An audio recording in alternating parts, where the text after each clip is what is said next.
Tapi ketika di hipnoterapi, dia dibawa ke alam sini, alam alfa, alam alam theta.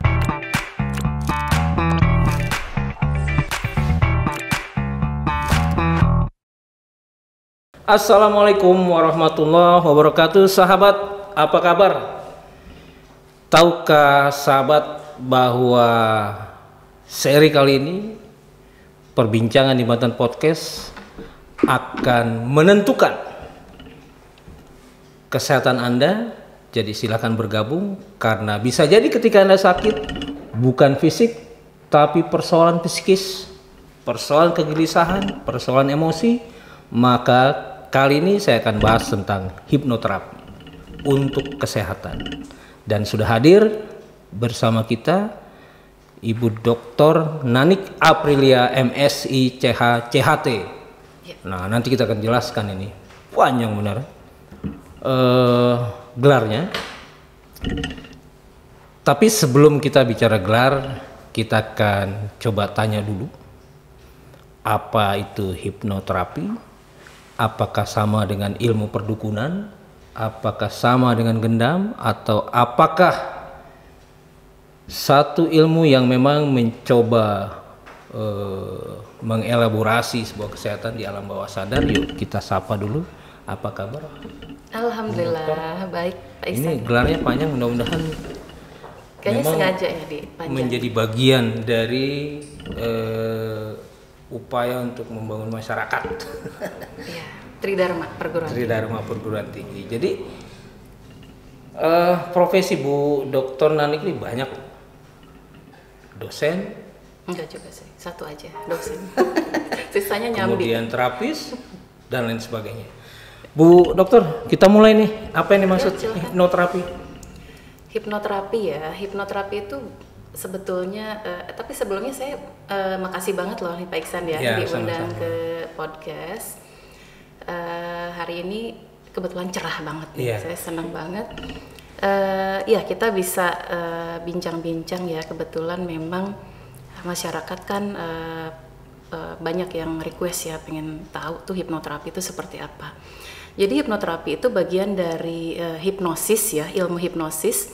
Kan ada dua sebetulnya, hypnostage dengan hipnoterapi. Nah kalau hypnostage itu yang biasa di panggung-panggung ya, yang dibawakan Uya Kuya, Ferdian gitu ya. Kemudian yang lainnya banyak juga.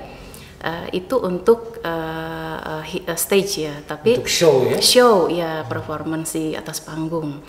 Nah tapi kalau saya itu bagian dari hipnosis juga, cuma untuk kesehatan gitu. Untuk kesehatan. Ada yang untuk obesitas, ada yang untuk spesialisasinya macam-macam lah. Jadi menghipnotis orang yang sakit supaya sembuh. Ya, terutama tanpa obat. Oke. Betul. Obatnya itu beda loh. Penyakitnya apa aja ini kira-kira? Gini, obatnya beda. Kalau dari dokter itu kan berbentuk pil atau tablet. Kalau hipnoterapis obatnya adalah berkomunikasi, ya kata-kata, tapi dengan pikiran bawah sadar gitu. Ya gimana? Penyakit apa aja yang bisa ditangani oleh hipnoterapi? Macam-macam penyakit mental, misalnya rasa panik, terkait dengan kognitif ya, kognitif terkait dengan sikap, terkait dengan perilaku gitu. Kalau terkait dengan mental, misalnya rasa panik, rasa tertekan, misalnya atau stres gitu, disebabkan oleh berbagai macam hal. Banyak lagi yang lainnya, misalnya gelisah, tidak percaya diri, cenderung mengurung diri, misalnya itu perilaku ya. Tadi kan mental gitu, sikap juga sama. Jadi Bu Nanik, saya ingatkan dulu sahabat Banten Podcast, kalau Anda sering emosi, tertekan, gelisah, tidak percaya diri, kemudian gampang marah, susah tidur, dan lain sebagainya yang berkaitan dengan psikis, berarti Anda menderita sakit non fisik, gitu ya Bu? Fisik dan juga mental. Oke, dan persoalan mental. Nah, Bu Dokter, gimana metode pengobatan dari hipnoterapi? Metodenya sih sebetulnya gini ya, awalnya pasien itu biasanya mereka konsultasi. Nah, ketika konsultasi, kita tidak langsung memberikan treatment, sama seperti dokter. Biasanya kan ada metode, periksa darah dulu, ronsen dulu, bla bla segala macem, baru dikasih resep kan gitu. Nah, pasien juga datang. Kita telaah dulu harapannya apa, sakitnya seberapa parah, ada tesnya gitu. Setelah dites barulah dikasih resep, dikasih tindakan seperti itu. Bu dokter, berapa lama itu bisa sembuh dengan metode hipnoterapi? Ya, gini. Sama dengan ketika kita pergi ke dokter. Nah, dokter juga tidak menjamin kesembuhan, tetapi proses menuju kesembuhan itulah yang kita usahakan, kan seperti itu. Tapi dari klien saya tidak menyebut pasien karena saya bukan dokter. Dari klien saya itu ada yang 1 kali datang sudah alhamdulillah bisa sembuh, ada juga yang sampai 6 kali tergantung dari tingkat keparahan penyakit. Bu dokter bisa cerita satu pengalaman klien yang dianggap cukup parah dan kemudian bisa cerita proses kesembuhan? Ada, ya betul. Jadi klien saya itu dia dari Bali datang jauh-jauh, kemudian dia merasa ketika nyetir pertama kali, dia bisa nyetir sebetulnya, kemudian entah karena apa dia ketika nyetir itu ngerasa mobilnya mau terguling 180 derajat, jadi kan nggak bisa nyetir. Kemudian datang ke saya, setelah 1 kali, 2 kali belum ada perkembangan. Nah, yang ketiga kali tingkat kemiringannya jadi 45 derajat gitu kira-kira. Yang keempat kali dia bisa nyetir di komplek. Ya, selanjutnya dia bisa nyetir ke kota yang dia dekat rumah lah gitu, seperti itu. Oke. Ada pengalaman klien lain yang juga cukup menarik? Pengalaman lain yang cukup menarik, ini pengalaman pribadi sih ya sebetulnya. Jadi ketika saya self healing, karena saya marah dengan seseorang, saya self healing. Self healing itu apa?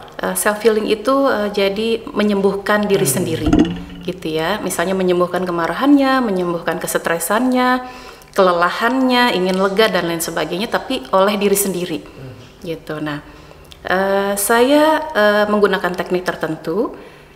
Jadi semua orang bisa kok menggunakan teknik itu. Kemudian setelah selesai, saya panggil orang itu ke pikiran bawah sadar saya. Kemudian besoknya, entah bagaimana caranya, itu namanya law of attraction. Jadi ada frekuensi yang sama antara pikiran saya dengan pikiran orang yang saya maksud itu. Besoknya dia nge-WA saya. Dan minta maaf atas kesalahan-kesalahan dia. Dan itu amazing menurut saya sih. Jadi hati-hati, jangan cemberut sama Bu Nanik. Bisa dipanggil di alam bawah sadar. Nah, Bu, bedanya apa ini? Hipnoterapi, kemudian sulap, ilmu gaib yang disebut gendam, dan mungkin ada definisi-definisi lain dari apa namanya, hipnoterapi. Saya pikir untuk sulap itu kan mungkin ada pakarnya tersendiri lah yang bisa membahas ya. Tapi kalau untuk ilmu hipnoterapi ini atau hipnosis ini adalah cabang dari psikologi. Ya, penggagasnya salah satunya adalah Sigmund Freud ya. Dan ini masuk ke dalam penelitian kuantitatif sebetulnya. Kalau kita bilang sebagai akademisi positivistik lah seperti itu. Dan ini sangat ilmiah. Jadi banyak kajiannya, bahkan jurnalnya juga ada gitu ya. Jadi tidak usah khawatir dengan hipnoterapi ini, karena dia sudah bertahan lebih dari ribuan tahun, berarti kan dia sangat dibutuhkan oleh banyak orang. Nah, hipnoterapi ini sama sih seperti ilmu-ilmu yang lain ya. Ketika dia digunakan oleh orang yang salah, maka dia bisa menjadi salah kaprah seperti itu. Nah, tetapi kan saya sebagai praktisi hipnoterapi secara profesional sudah mengikuti pelatihan, kemudian juga punya sertifikasi, makanya ada gelar saya CHCHT, Certified Hypnosis, dan juga Certified Hypnotherapist gitu. Dan itu sudah disumpah, jadi yang menyumpahnya pun sama kayak penguji skripsi, kita disidang, disumpah oleh para profesor, doktor, bahkan psikolog gitu. Dan ini di bawah Prahipti, praktisi ilmu hipnoterapi seluruh Indonesia, organisasinya, dan juga IBH atau Indonesian Board Hypnotherapy, itu di bawah Kementerian Kesehatan. Kalau gendam itu juga mungkin harus ada praktisi lain ya, dan itu entah bagaimana banyak disalahgunakan seperti itu. Tapi pada intinya gini, Kalau saya dosen ilmu komunikasi, kalau ilmu komunikasi digunakan oleh orang yang tidak benar gitu ya, maka dia bisa digunakan untuk menipu orang. Administrasi juga sama, keadministrasian bisa untuk menipu orang. Pengacara, berapa banyak pengacara yang malpraktek. Dokter, berapa banyak dokter yang melakukan aborsi gitu ya. Jadi ilmu ini siapa yang memegangnya gitu ya. Kalau dia digunakan oleh orang yang benar, maka nilai kemanfaatannya akan tinggi seperti itu. Dan jadi sebaliknya. Insya Allah kalau di gitu. tangan Bu Dr. Nanik pasti bermanfaat.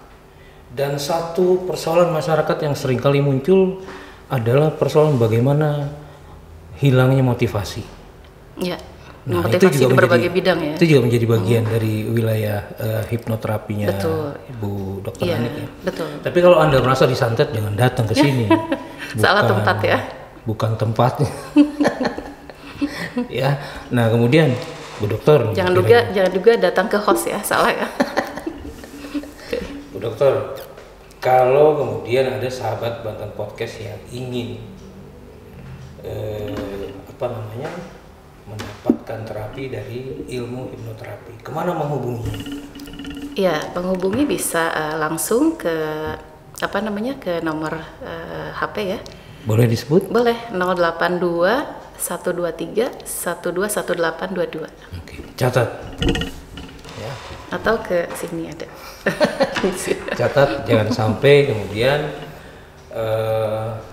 Anda berada terus dalam sebuah penyakit psikologi. Ya, betul. Kira-kira gitu ya, Bu Dokter ya. Nah, kemudian Bu Dokter, kalau sahabat tadi sudah dapat nomor WA, bisa konsultasi. Ya. Nah, kalau ingin datang kemana? Kalau datang ada alamatnya, nanti dari WA itu saya kasihkan alamatnya juga sekalian websitenya. Di Kota Serang pasti. Di Kota Serang ya. Nah, Bu Dokter, kembali kepada hipnoterapi. Kira-kira penyakit psikologi serius yang seperti apa yang butuh penanganan dari hipnoterapi ini?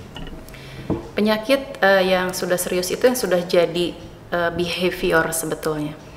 Jadi kan sudah menjadi perilaku. Perilaku ya. Jadi dimulai dengan kognitif ya, atau terkait dengan aspek pikiran, kemudian afektif, aspek perasaan, emosi, temper atau short temper, mudah marah misalnya ya.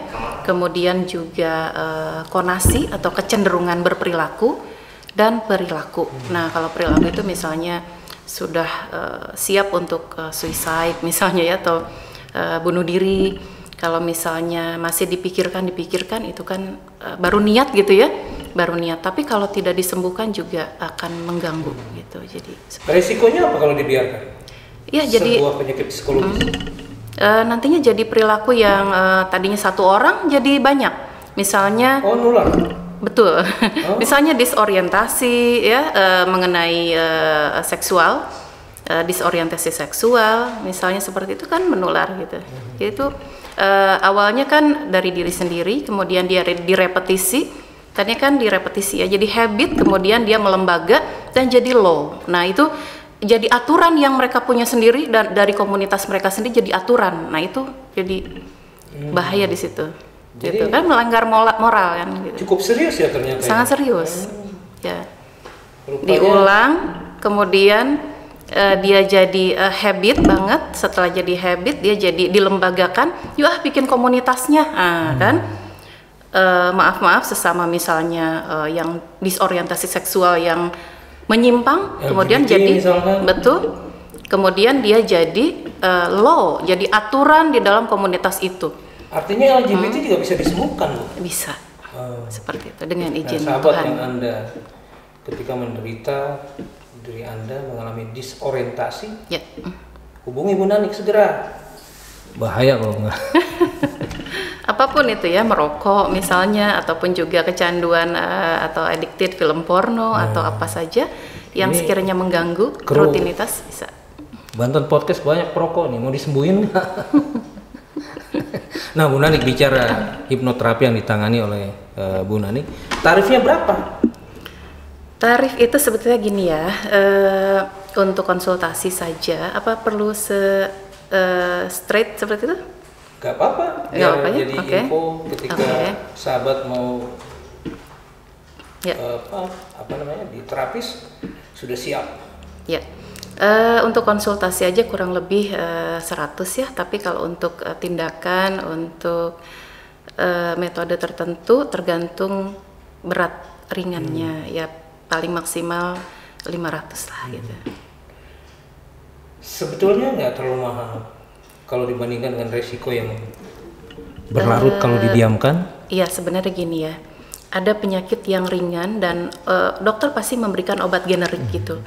Dan semakin tinggi istilahnya gini, pemahaman orang tentang metode kesehatan, itu dia nggak akan dikasih tindakan yang misalnya obat paten itu nggak akan dikasih gitu, makanya tergantung tingkat keparahan.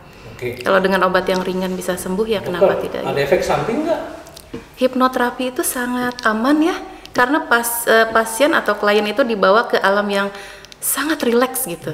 Malah orang pengennya di terapi itu yang lama, yang 1 jam lebih gitu. Apa yang dimaksud dengan alam yang rileks itu seperti apa? Gini ya, ini kan alam pikiran sadar ya, atau conscious mind. Nah, conscious mind itu pikiran sadar adanya di sini, di frekuensi 24. Ini alam kritikal, makanya banyak pertanyaan dari host nih. Saya sampai harus nyiapin jawaban kan gitu ya. 24 itu apa? Hertz, tingkat gelombang kesadaran orang itu paling tinggi di 24 gitu ya, di alam sadar. Tapi ketika gini, kalau orang sadar dikasih nasihat, itu kan dia banyak pertanyaan. Udahlah Mama banyakan ngomong deh. Udah deh, pokoknya kebanyakan nasihat, saya juga tahu deh apa yang harus saya lakukan kan gitu ya. Itu di alam sadar kan. Tapi ketika di hipnoterapi, dia dibawa ke alam sini, alam alfa, alam alam theta, alam yang lebih rileks banget. Dan klien tersebut tidak memikirkan orang lain. Tapi apa yang terjadi terhadap klien ketika berada di alam rileks? Yang terjadi, sadar, tidak sadar? Ya, kayak setengah disadar, setengah tidak sadar. Dia masih akan mendengar ketika saya instruksi untuk begini, untuk begitu, sadar. Tetapi ketika jadi gini, apa yang saya katakan itu tidak semuanya dia akan ingat juga, karena orang itu untuk mengingat penyakitnya sendiri kadang-kadang terlalu lelah dan sakit gitu. Jadi dia dibikin oleh terapis sangat rileks, sangat tenang, dan pikiran bawah sadar itu ajaibnya dia tidak mau menerima instruksi secara tegas dan kasar. Dan tidak mau diomongin tidak. Artinya di alam rileks itu disitulah klien menjadi jujur. Menjadi jujur, ya menjadi jujur. Tapi ada potensi klien untuk tidak jujur. Kalau misalnya bertentangan dengan kemauan dia. Ya. Ketika kembali lagi ke alam sadar nggak jujur lagi berarti? Tergantung. Jadi gini, klien itu kalau nggak mau diungkit masalah pribadi, dia nggak akan bicara juga. Gitu. Jadi semuanya dikembalikan ke klien. Jadi insya Allah memang hipnoterapi ini untuk kesehatan. Untuk kesehatan, dan intinya gini, intinya terakhir hipnoterapi ini ibaratnya seperti ini. Semua individu bisa menghipnoterapi dirinya sendiri. Semua orang bisa berdoa sesuai dengan kata-katanya sendiri. Tapi doa itu akan menjadi makbul kalau coba orang kalau ke tanah suci nggak ada yang membimbing gimana. Kira-kira doanya hafal nggak sih gitu ya? Ada yang hafal, ada yang enggak kan? Gitu, karena sudah terlatih. Nah, yang di hipnoterapi ini mereka kalau pakai kata-kata sendiri itu kan jadi kemana-mana dan tidak sesuai obatnya gitu. Sama kayak orang pasien ke dokter nggak sesuai obatnya, beli obat sendiri. Nah, kalau ada hipnoterapis dia akan dibimbing, dinasihati dengan metode tertentu sehingga dia mau mendengarkan. Misalnya gini, saya meminta orang tersebut ya, saya menghipno orang tersebut untuk tidak makan gorengan lagi, tidak makan yang berlemak, santan-santanan, sekarang dan sampai setahun berikutnya. Dan itu bisa diatur loh. Sekarang sampai setahun atau sekarang dan selamanya itu bisa diatur seperti itu. Gitu. Sahabat jangan khawatir, Banten Podcast akan melanjutkan perbincangan hipnoterapi ini secara berkala, kemungkinan 1 minggu sekali. Dan kalau Anda tertarik dengan program ini, bisa juga langsung datang pada saat jadwal syutingnya Bu Dr. Noni, dan Anda bisa menjadi klien untuk curhat. Bukan curhat Mama Dede juga ya. Atau niatkan Anda untuk berobat. Ya, sebelum jadi parah. Karena gini, banyak klien yang sudah parah baru datang. Gitu. Dan kita akan hadir seminggu sekali. Jangan lupa untuk selalu pantau channel ini. Terima kasih. Assalamualaikum warahmatullahi wabarakatuh. Waalaikumsalam warahmatullahi wabarakatuh.